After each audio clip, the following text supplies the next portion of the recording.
Hello दोस्तों। मैंने अपने सभी स्टूडेंट्स से वादा किया था कि इकोनॉमिक्स का जो पूरा पार्ट है मैं अपने यूट्यूब चैनल पर करवाऊंगा और उसी वादे को आज हम निभाते हैं। और स्टार स्टडी जो है वो आपके लिए पूरा इकोनॉमिक्स का पार्ट जो वो लेकर आएगा। कंप्लीट इकोनॉमिक्स, चाहे आप किसी राजस्थान से रिलेटिव एग्जाम में बैठ रहे हो या सेंटर से रिलेटिव एग्जाम में बैठ रहे हो, पूरी इकोनॉमिक्स का जो पार्ट है मैं आपको पढ़ाऊंगा जैसे क्लासरूम में पढ़ाते हैं। तो स्टार्ट करते हैं। आपको नजर आ रहा होगा यहां पर क्या लिखा हुआ है, इकोनॉमिक्स यानी कि अर्थशास्त्र की अगर हम बात करें तो इससे संबंधित जो जानकारी है वो आपको मैं दूंगा। ध्यान करना। सबसे पहले देखो, एक शब्द आपके सामने लिखा है अर्थशास्त्र। दाना ये दो शब्दों से मिलकर बना है आपका अर्थ प्लस शास्त्र। दाना अर्थ का जो मतलब है वो लिया गया है धन से। अर्थ का मतलब क्या है, धन से है। और शास्त्र का मतलब हो गया आपका एक प्रकार का विज्ञान, यानी कि धन का विज्ञान। यानी कि यहां पर जो है अर्थशास्त्र के अंतर्गत अगर हम बात करें तो ध्यान रखना इसके बारे में, जिस प्रकार से अन्य विज्ञान वगैरह होते हैं जिनके बारे में स्टडी करते हैं, वैसे ही धन का ये विज्ञान है। धन के बारे में इसमें स्टडी करने का जो कार्य है वो किया जाता है। तो अपना जो सब्जेक्ट हमने स्टार्ट किया इकोनॉमिक्स, बिल्कुल जीरो लेवल से कहानी हम क्या करने वाले हैं, स्टार्ट करने वाले हैं। अर्थशास्त्र को अंग्रेजी में हम क्या बोलते हैं, इकोनॉमिक्स, जो दो शब्दों से मिलकर बना है अर्थ प्लस शास्त्र। अर्थ का मतलब धन और शास्त्र का मतलब हो गया यहां पर विज्ञान से जो है वो लिया गया है। अब ध्यान ना, ये जो इकोनॉमिक्स शब्द है ना, ये ध्यान रखना ग्रीक, इसी को हम हिंदी में बात करें तो क्या बोलते हैं, यूनानी बोलते हैं, है ना। अंग्रेजी में इसको हम क्या कहते हैं, ग्रीक के नाम से हम जानते हैं, और हिंदी में इसको हम क्या बोलते हैं, यूनानी बोलते हैं। तो इकोनॉमिक्स जो शब्द है ना वो इसी ग्रीक भाषा से निकला है, और ये शब्द है आपका ओइकोनोमिया, है ना। ये ओइकोनोमिया जो शब्द है आपका, इससे बना है इकोनॉमिक्स। ओइकोनोमिया जो शब्द है इससे क्या बना आपका, इकोनॉमिक्स जो शब्द है वो बना है। ध्यान, ओइकोनोमिया के क्या अर्थ निकलते हैं इसके बारे में भी हम बात करेंगे। तो अगले पेज पर जाने से पहले बार रिपीट कर देता हूं। अर्थशास्त्र यानी कि इकोनॉमिक्स दो शब्दों से मिलकर बना है, अर्थ प्लस शास्त्र से मिलकर बना है। अर्थ का मतलब क्या है, धन, और शास्त्र का मतलब विज्ञान। ठीक है, एक ऐसा विज्ञान जिसमें हम धन का क्या करते हैं, अध्ययन करते हैं। अर्थशास्त्र कौन से शब्द से बना है आपका, यूनानी भाषा जिसको हम ग्रीक भी बोलते हैं, और ओइकोनोमिया जो शब्द है इससे निकलकर ये सामने आपका आया है। चलो आगे बात करते हैं। आगे अगर हम बात करें तो ओइकोनोमिया जो है इसका अर्थ निकलता है आपका हाउस होल्ड मैनेजमेंट। ये इसका अर्थ जो है वो निकलता है। हिंदी में अगर हम बात करें तो इसका अर्थ है घर का प्रबंधन। क्या अर्थ निकलता है, घर का प्रबंधन इसका अर्थ निकलता है। इसके अलावा अगर हम बात करें तो इसका दूसरा अर्थ जो है वो निकलता है management of resource. Management of resource इसका जो अर्थ है वो निकलता है, जिसका अर्थ है आपका संसाधनों का प्रबंधन। ठीक है, तो ये दोनों अर्थ किसके निकलते हैं आपके, ओइकोनोमिया की। ओइकोनोमिया जो मैंने आपको बताया था, है ना, कौन सी भाषा का है ये आपका, ग्रीक भाषा से संबंध रखता है। ग्रीक भाषा का ये शब्द है ओइकोनोमिया, जिसका अर्थ निकलता है हाउस होल्ड मैनेजमेंट, यानी कि घर का प्रबंधन। सेकंड है आपका मैनेजमेंट ऑफ रिसोर्स, जिसका अर्थ है संसाधनों का प्रबंधन। ठीक है, यहां तक कोई दिक्कत नहीं होगी आपको, अच्छी तरीके से यहां तक की जो कहानी है वो आपको क्या आ रही है, समझ में आ रही है। अब देखो आगे अगर हम बात करें तो अर्थशास्त्र का पिता, अर्थशास्त्र का पिता, फादर ऑफ इकोनॉमिक्स। अर्थशास्त्र का पिता, फादर ऑफ इकोनॉमिक्स कौन कहलाता है आपका, एडम स्मिथ कहलाता है। एडम स्मिथ जो है वो फादर ऑफ इकोनॉमिक्स कहलाता है ना। एडम स्मिथ की बात करें तो उसने किताब लिखी थी, किताब का नाम है वेल्थ ऑफ नेशंस। कौन सी किताब लिखी थी, वेल्थ ऑफ नेशंस नाम की इसने किताब लिखी थी। और ये किताब का अर्थ हिंदी में निकलता है राष्ट्रों का धन, जो अर्थ है वो इसके अंतर्गत निकलता है। ना एडम स्मिथ का जन्म 1723 में स्कॉटलैंड के अंदर हुआ था। कहां हुआ था, स्कॉटलैंड के अंदर 1723 में इसका क्या हुआ था, आपका जन्म जो है वो हुआ था। और 1776 में इसकी ये बुक आई थी। कौन सी बुक आपकी? द वेल्थ ऑफ नेशंस जो बुक है वो 1776 के अंदर पब्लिश हुई थी, प्रकाशित जो है वो हुई थी। इसके अंदर इसने इकोनॉमिक्स के बारे में डिटेल में बताने का कार्य किया।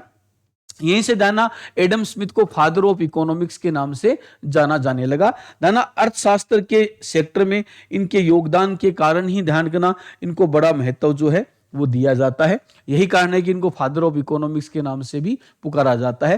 दाना एडम स्मिथ की अगर हम बात करें तो एडम स्मिथ ने अर्थशास्त्र को धन का विज्ञान, अर्थ शास्त्र को धन का विज्ञान कहा है।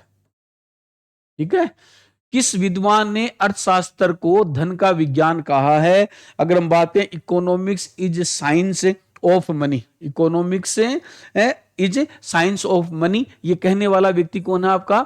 एडम स्मिथ है। ध्यान, एडम स्मिथ के द्वारा ये बात जो है वो कहने का जो कार्य था वो किया गया था। ठीक है, तो यहां पर फादर ऑफ इकोनॉमिक्स आ गया। एक बार दोबारा देखो, मैं रिपीट कर देता हूं तुम लोगों के लिए। देखो, हमने जो बात की सबसे पहले इकोनॉमिक्स यानी कि अर्थशास्त्र, दो शब्दों से मिलके बना है, अर्थ प्लस आपका शास्त्र जो है, इन दोनों से मिलके जो है वो ये बना है। ध्यान रखना, ये अर्थ आ गया और ये क्या आ गया आपका? शास्त्र आ गया। अर्थ का मतलब क्या है? धन, और शास्त्र का मतलब क्या है? विज्ञान है। और ग्रीक शब्द है, ध्यान रखना, ओइकोनोमिया, उसी से क्या बना है आपका? अर्थशास्त्र जो है वो बना है।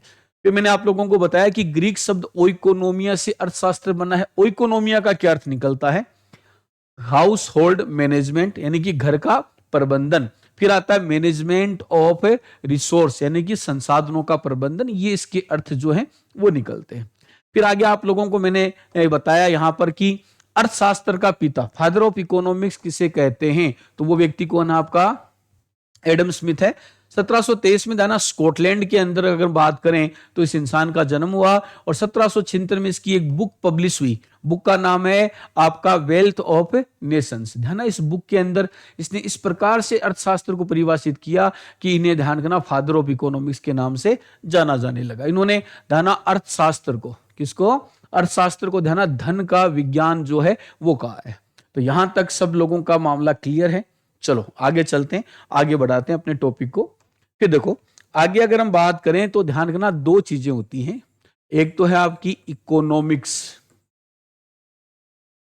ठीक है, इकोनॉमिक्स की अगर हम बात करें, हिंदी में इसको हम बोल देते हैं आपका अर्थ शास्त्र बोल देते हैं। ठीक है, और दूसरा आपका होता है इकोनॉमी। इकोनॉमी, ओके, ये हो गया आपकी अर्थ व्यवस्था। ओके, यानी कि यहां पर इन दोनों का हमें अर्थ समझना है। देखो, अर्थशास्त्र, अर्थशास्त्र एक विषय है। अर्थशास्त्र एक विषय है। इसके जो सिद्धांत हैं, सिद्धांत को हम अंग्रेजी में क्या बोलते हैं? प्रिंसिपल। अर्थशास्त्र एक क्या विषय है, इसके जो सिद्धांत वगैरह हैं वो किसके ऊपर अप्लाई होते हैं? आपके इकोनॉमी पे अप्लाई होते हैं।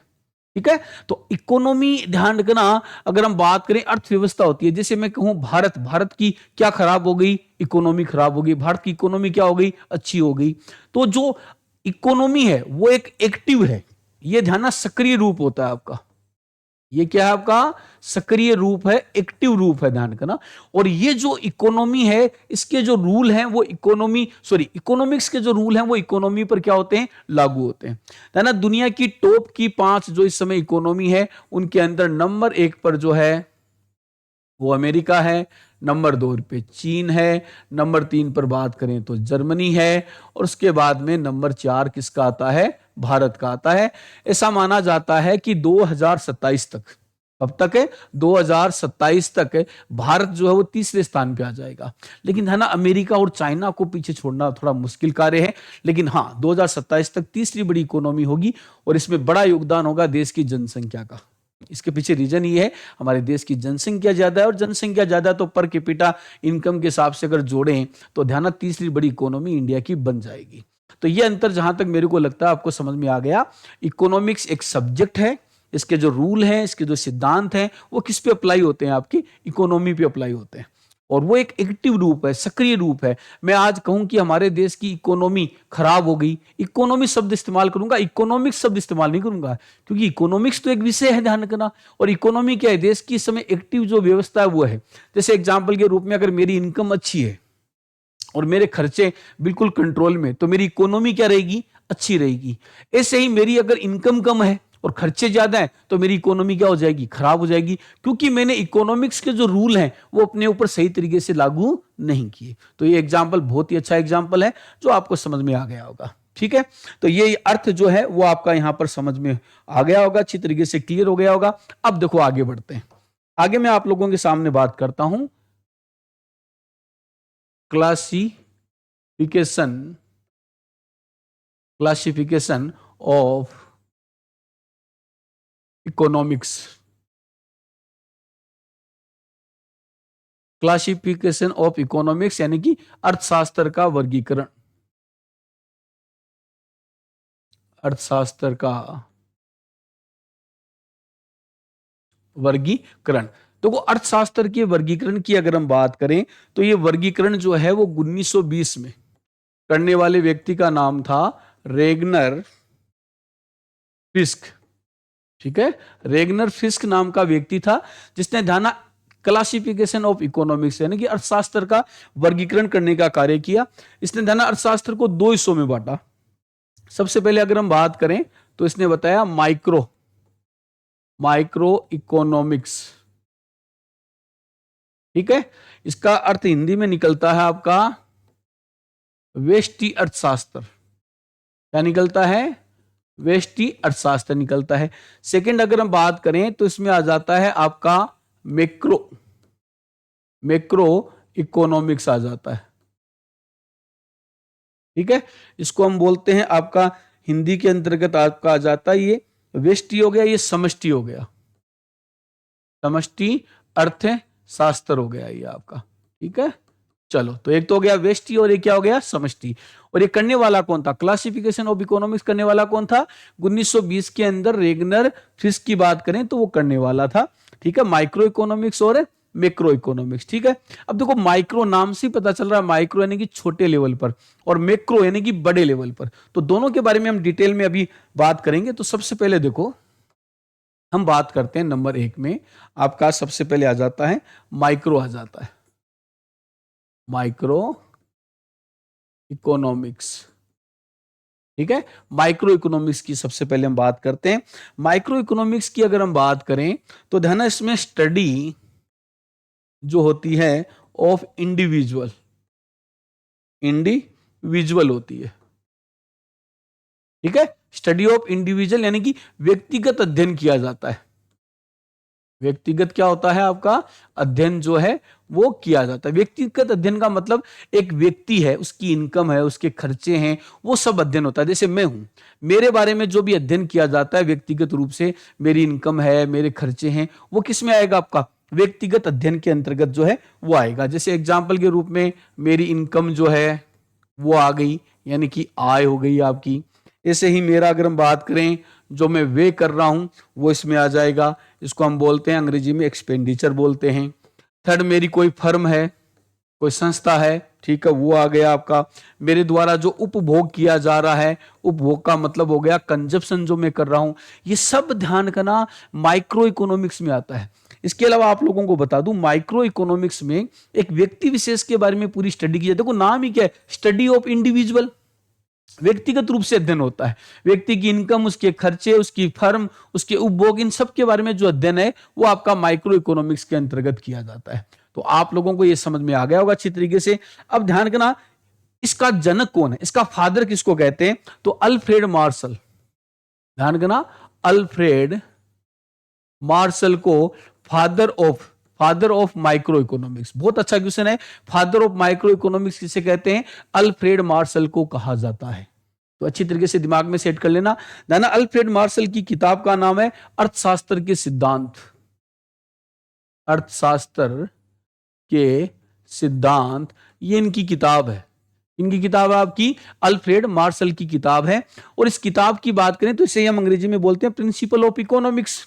इंग्लिश में इसको हम क्या बोलते हैं, आपका प्रिंसिपल ऑफ इकोनॉमिक्स। ओके, तो अर्थशास्त्र के सिद्धांत यानी कि प्रिंसिपल ऑफ इकोनॉमिक्स, ये बुक है किसकी है आपकी? अल्फ्रेड मार्शल की है। अल्फ्रेड मार्शल कौन है? माइक्रो इकोनॉमिक्स का फादर कहलाता है आपका। ओके, यहां तक कोई दिक्कत नहीं होगी, आपको अच्छी तरीके से समझ में आ रहा होगा। नहीं आता है तो ध्यान करना, मेरे को कमेंट करके जरूर बताना कि ये दिक्कत थी सर। चलिए आगे चलते हैं। माइक्रो इकोनॉमिक्स हो गया आपका। अब आपका आता है सेकंड मैक्रो इकोनॉमिक्स आता है, यानी कि आपका समष्टि अर्थशास्त्र आता है। ओके, कौन सा आता है? कब का? समष्टि अर्थशास्त्र आता है। समष्टि अर्थशास्त्र की बात करें तो ध्यान ना, इसमें बड़े लेवल पर अध्ययन किया जाता है। ध्यान ना, इसके अंतर्गत संपूर्ण संपूर्ण संपूर्ण अर्थशास्त्र संपूर्ण अर्थशास्त्र का क्या किया जाता है? यहां पर अध्ययन जो है वो किया जाता है। स्टडी ऑफ वूल इकोनॉमी, अर्थशास्त्र का मतलब यहां पर अर्थव्यवस्था आ गई, सॉरी, ये संपूर्ण ध्यान, अर्थशास्त्र इकोनॉमिक्स यानी कि आपका यहां पर क्या हो गया? अर्थशास्त्र ही है। और अर्थशास्त्र में जो अर्थ व्यवस्था है उसका हम क्या करते हैं? अध्ययन जो है वो करते हैं बड़े लेवल पर। जैसे एग्जाम्पल के रूप में भारत देश है, तो भारत देश की जो आय है, यानी कि जो भारत की क्या है? राष्ट्रीय आय है, यानी कि नेशनल इनकम जो है, उसके बारे में हम यहां पर क्या करेंगे? स्टडी करेंगे। देश के अंदर जो मुद्रास्फीति है आपकी, क्या है आपकी? मुद्रास्फीति है, उसके बारे में हम स्टडी करेंगे, यानी कि महंगाई के बारे में यहां पर डिस्कस करने का कार्य जो वो करेंगे। हम बजट के बारे में बात करेंगे, इसके बारे में बात करेंगे, हमें देश के बजट के बारे में बात करेंगे। अनएम्प्लॉयमेंट के बारे में बात करेंगे, यानी कि हम किसकी बात करेंगे? बेरोजगारी की बात करेंगे।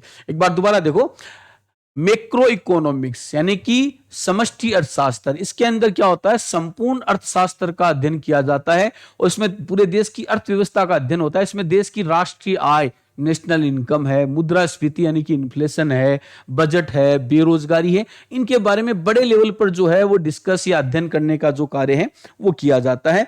तो ध्यान, समष्टि अर्थशास्त्र का भी ध्यान करना, एक फादर है और उसका नाम है जेएम किन्स। क्या नाम है? जेएम किन्स को बात करें तो ये ध्यान, मैक्रो इकोनॉमिक्स का क्या कहलाता है? आपका फादर जो है वो कहलाता है। यहां पर अगर हम बात करें तो जेएम किन्स ने भी ध्यान करना इसके बारे में एक किताब जो है वो लिखने का कार्य। किताब का बहुत लंबा चौड़ा नाम है, ध्यान करना, फिर भी मैं लिख देता हूं आपके सामने यहां पर। The general theory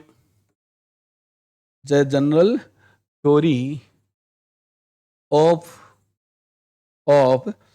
unemployment interest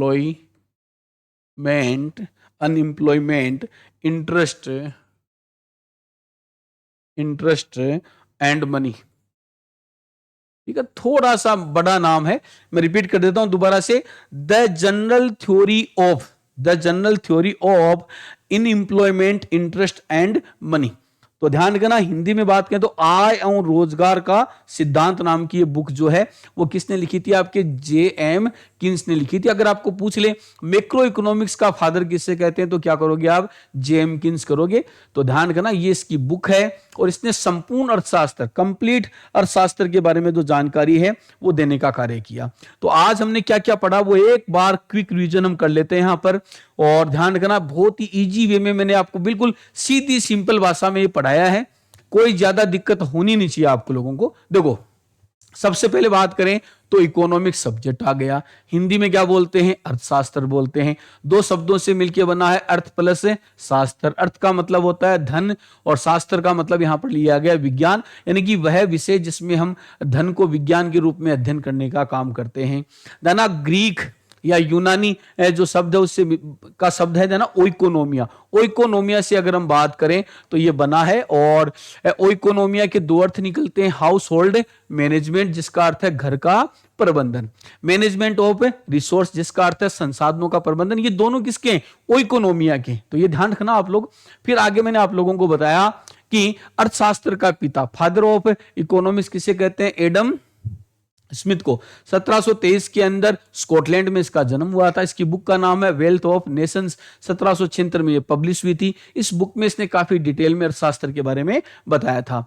इसने कहा कि अर्थशास्त्र को धन का विज्ञान कहा जाता है। तो अर्थशास्त्र को धन का विज्ञान बताने वाला कौन था? आपका एडम स्मिथ था, ध्यान रखना। इसके बाद अगर हम बात करें तो ध्यान रखना, मैंने आपको अंतर बताया इकोनॉमिक्स का और इकोनॉमी का। अर्थशास्त्र और आपका क्या? अर्थव्यवस्था।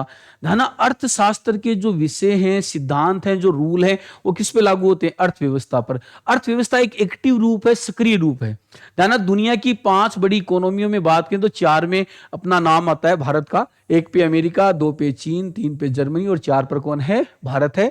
और 2027 तक ध्यान, भारत जो है वो कौन से स्थान पर आ सकता है? तीसरे स्थान पर आ सकता है। इसके बाद अगर हम बात करें तो मैंने आप लोगों को क्लासिफिकेशन ऑफ इकोनॉमिक्स बताया, अर्थशास्त्र का वर्गीकरण करने वाला कौन था? 1920 में रेगनर फ्रिस्क ने इसका वर्गीकरण किया था। 2 हिस्सों में माइक्रो इकोनॉमिक्स और मैक्रो, यानी कि व्यष्टि और समष्टि के रूप में विभाजन करने का कार्य जो है वो किया था। ठीक है, फिर मैंने सबसे पहले आपको क्या पढ़ाई? Micro economics. ध्यान रखना, फादर ऑफ माइक्रो इकोनॉमिक्स कौन है? अल्फ्रेड मार्शल है। उसने अर्थशास्त्र के सिद्धांत, प्रिंसिपल ऑफ इकोनॉमी नाम की क्या लिखी थी? बुक लिखी थी। इसने जाना माइक्रो इकोनॉमिक्स की बात है तो इसमें स्टडी ऑफ इंडिविजुअल, व्यक्तिगत अध्ययन किया जाता है। इसमें व्यक्ति की इनकम है, उसके वे यानी कि एक्सपेंडिचर है, उसका फर्म है, उपभोग है, इन सब के बारे में स्टडी जो है वो की जाती है। सेकंड आपका कौन सा आ जाता है? आपका मैक्रो इकोनॉमिक्स आ जाता है। फादर ऑफ मैक्रो इकोनॉमिक्स कौन है? जेम कीन्स है। ध्यान रखना, इसकी बुक की अगर बात करें तो the general theory of unemployment, interest and money, ये बुक किसकी है? आपकी जेम कीन्स की है। ये समष्टि अर्थशास्त्र का क्या कहलाता है? फादर कहलाता है। ये संपूर्ण अध्ययन करता है, पूरे देश की इकोनॉमी जो है उसके अध्ययन की बात करता है, जिसमें देश की राष्ट्रीय आय है, मुद्रास्फीति है, इन्फ्लेशन होता है, बजट है, अनएम्प्लॉयमेंट है, इन सब की चर्चा यहां पर की जाती है। तो ये ध्यान रखना, इकोनॉमिक्स का पहला टॉपिक था, बहुत ही सीधी सिंपल भाषा में आपको समझाया है। और ध्यान ना, यहां से बाहर क्वेश्चन आएगा नहीं। अगर प्रश्न आ जाए अर्थशास्त्र का अर्थ परिभाषा वगैरह तो यहीं से मिलने वाला आपको। तो शॉर्ट एंड स्वीट क्लास थी, लगातार जुड़े रहिए। पूरी इकोनॉमिक्स जो है वो आपको यूट्यूब पर कराने वाला हूं, कहीं पर कोई पैसा खर्च करने की आपको आवश्यकता नहीं है। अगर क्लास पसंद आई हो तो चैनल को सब्सक्राइब करना और बेल आइकन घंटे जरूर दबाना, हाँ लाइक करना ना भूलें। फिर मिलेंगे एक नए वीडियो के साथ, तब तक जय हिंद, जय भारत।